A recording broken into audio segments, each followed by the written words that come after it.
alcohol, I like to think of alcohol as a charmful and a deceitful friend.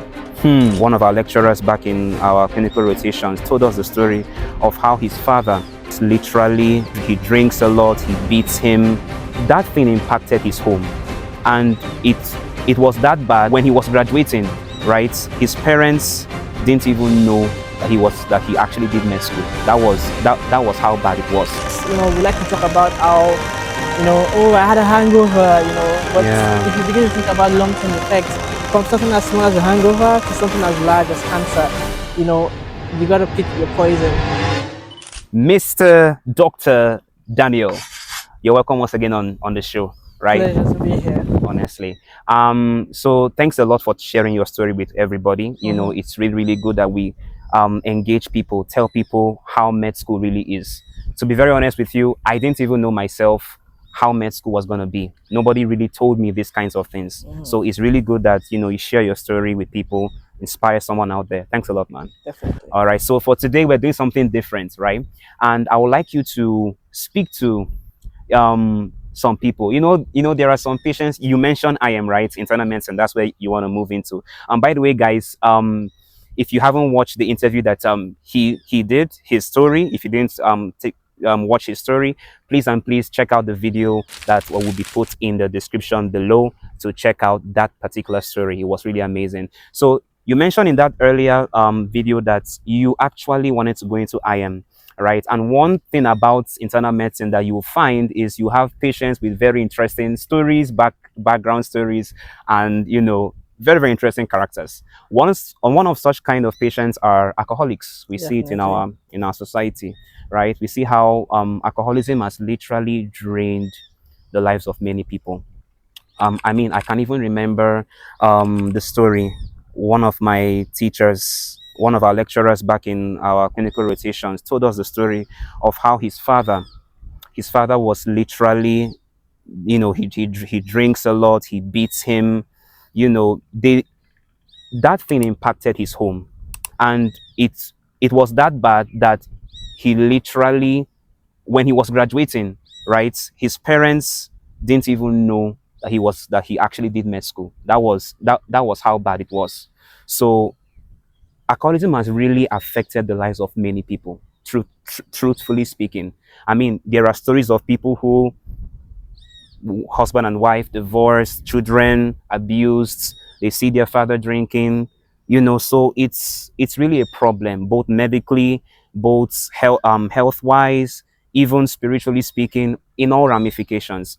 So can you tell us from the medical perspective today, what do you think alcoholism can do to a human body, a human person, or the human body in this case? What do you think? So thank you for having me once again, and thank you for this discussion. You're highly welcome. It's a really big thing in our society nowadays. So alcohol, I like to think of alcohol as a charmful and a deceitful friend. It's kind of that kind of thing that I'll use an analogy. For example, it's the kind of friend that encourages you to go out to drink at night, and then halfway throughout the night it disappears, leaving you alone, right? So alcohol has serious detriment to the body. I always like to put it up there with smoking in terms of like they exist on a spectrum. So for something as small as a hangover to something as major as giving you cancer, right? So I'm going to go systematically to talk about like what damages alcohol can do to your body. So we start from the head. So in particularly the brain. The brain is the chief of the body. It controls virtually almost everything in the body, right? In your brain, you have something called neurotransmitters, right? And basically, what we call the neurotransmitters, they're basically the signals that your brain kind of uses to communicate with different aspects of your body, so different parts of the brain and also the different parts of your body, right? So what alcohol does that from one aspect, it can mess up your neurotransmitters. Your brain kind of misfires. So when your brain wants to tell your body, okay, we're gonna move in this direction, those neurotransmitters misfire, and then you begin to wobble, and you begin to do things that you don't want to do, like things that you could hold yourself against doing. That's how we could have some of us, when we're intoxicated, that's when we have so much confidence, we could even call back an ex we didn't want to talk to before. No comments. No comments. But apart from that, right, long-term use, right, apart from you having a mild hangover, you using alcohol like in the long term can be very, very detrimental to the brain. I'm Mm. talking about things like you could have like very, very severe memory losses, or you could have things that you could have atrophying of your brain tissue over time. So and that could like lead you to later on in life having neurodegenerative diseases, right? Mm. So it's something that you want to avoid. So moving down from the head, let's go to the heart, right? So alcohol is very, very toxic to the heart as well. In terms of it can lead you to have something we call arrhythmias. Arrhythmias, for the non-medical people watching, arrhythmias are basically where you have abnormal electrical activity in the heart, right, causing your heart to beat abnormally fast Yeah, or abnormally abnormally fast. slow, Yeah. right? Yeah. So it can cause something Tachybrady. called that, right? Mm-hmm. And basically, when that happens, your heart is not able to perform the function that it's meant to do, and that can even lead to death in most times. It can also lead to something we call dilated cardiomyopathy. What basically that big word means is that your heart basically becomes so dilated, like a balloon. And a balloon is not able to function like a muscle. Say a balloon can pump blood adequately, and then you can have heart failure, right? Mm. And when you have heart failure, I remember one of my professors in internal medicine would always tell us that heart failure is actually higher in mortality than some cancers nowadays. So Mm. it's actually a very big thing to consider, right? So we can move down from the heart. We can go down to your liver. Your liver.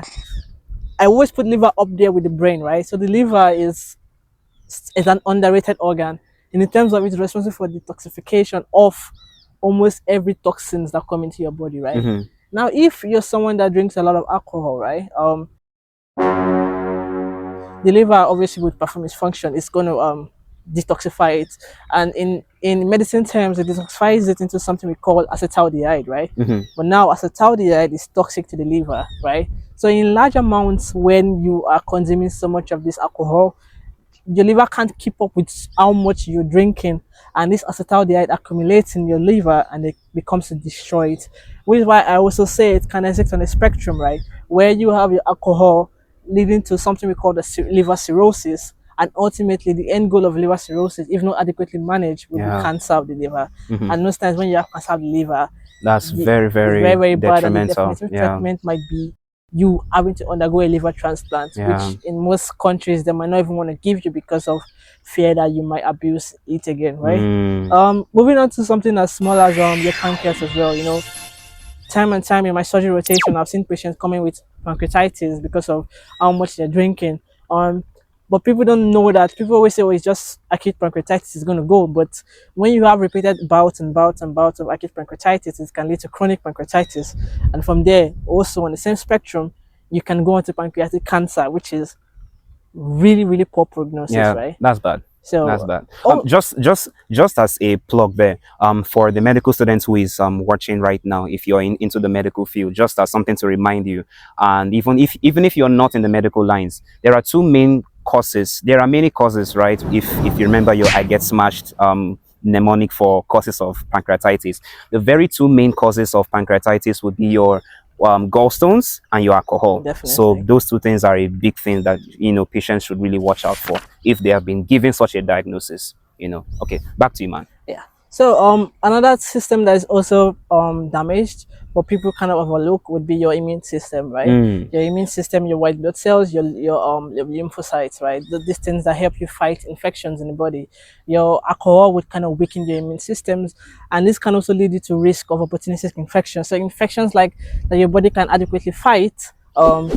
You would not be able to keep up with that infection. And Yeah. something as small as a small viral illness can end up causing you so much detrimental effects to your body. So Mm-hmm. these are just few ways in which alcohol would damage the human body. So like I said, it exists on the spectrum, right? Everyone likes, we like to talk about how, oh, I had a hangover, but Yeah. if you begin to think about long-term effects from something as small as a hangover to something as large as cancer, you know, you got to pick your poison.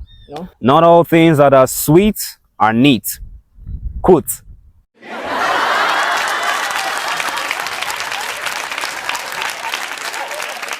Thank you so much. Thank you so much, bro. And doc, another thing as well that I think patients should also watch out for is oh doc, okay, for instance, I mean you must have encountered this severally when you're clerking a patient taking history. Do you drink? and they tell you, no doc, I don't drink. And then all of a sudden the round starts, and then the main consultant comes in, and then the same person begins to open up, say, well, I just take one glass or two, one glass here, one glass there. So for such kind of patients, what would be your recommended, because not everybody can be able to tone down, for instance, they just can't Oh my cancel, like, God. okay, don't take alcohol again, all right, I won't take again. Some people, they may have to tone down a bit. What do you think would be your recommended method of doing such kind of things? Can you educate someone, if someone wants to actually stop drinking, how can they be able to overcome such? Okay, so I actually have a very interesting story with I met a patient that had the alcohol intoxication, or they Mm-hmm. have alcohol addiction in Mm-hmm. my psych rotation. Um, and I could see how badly this woman wanted to get rid of this addiction, but it's easier said than done, right? One thing that could help is in psych, you got to see a psychiatrist if you can, or a psychologist if you can, right? Someone that would keep you accountable, someone that would keep you in track of your progress on how you're doing it. There are things we call anonymous meetings, AA meetings, right, all over the world. You could join them, like meeting like-minded people like you who are also trying to battle this kind of addictions, Yeah. right? There's something about group support that really helps people, like seeing other people going through what you're going through and also trying to make something better out of themselves Mm-hmm. could be a very, very huge motivation to you Mm-hmm. as well. And even something as small as rewarding yourself, right? Mm-hmm. Something as small like, okay, I went a month without taking alcohol. You could Mm-hmm. reward yourself. So like kind of like a reward system, Mm-hmm. that's those are things you could do. But primary, it's not easy, right? It's easier said than done. And if you require help, you can always go out there and seek it. But it starts from the little things that you can do for yourself, all to the ways of other people helping you as well. Never think that it's something that you can never get rid of. It's Mm-hmm. something that it takes time, but it's doable. Mm-hmm. Thank you so much, Doc. Thank you so much. And according to what I have here, they said the limits, the recommended guideline limits for taking alcohol for a man, for example, they said no more than 2 drinks per day and no more than 14 drinks per week, right? And then for a woman would be no more than 1 drink per day and no more than 7 drinks per week. So you can, this is us talking medically speaking, right? You can be able to watch it, like as Dr. Daniel already mentioned, you can be able to tone down with that guideline, tone it down gradually. And also having accountability partners like you just mentioned also can play a big role. But just to also add to what you just mentioned as well, prayer. Prayer. I know, yes, we are doctors, but you cannot ignore science doesn't cut out the absence of the spiritual, right? God actually made us to be able to even study all that He made, and is the study of all that we're doing right now, that is science. So you can actually seek spiritual help. You can seek guidance. You can seek help. I mean, I've heard of several people, testimonies of people who have been able to break free from, addictions to alcohol, addictions to so many things like that. But these are just some little ways to guide you if you're struggling with such. We can also put down the links to such kind of support groups in the description box below. But this is, I think this will be all. It was great having you on the show, man. God You're bless you. welcome. Thank You're you so welcome. much, Happy to be and here. we'll see you in our next show. If there's going to be one, I have to invite you for next one. All right. Thanks everybody for tuning in to today's episode, and I will see you in the next one. Bye. Bye.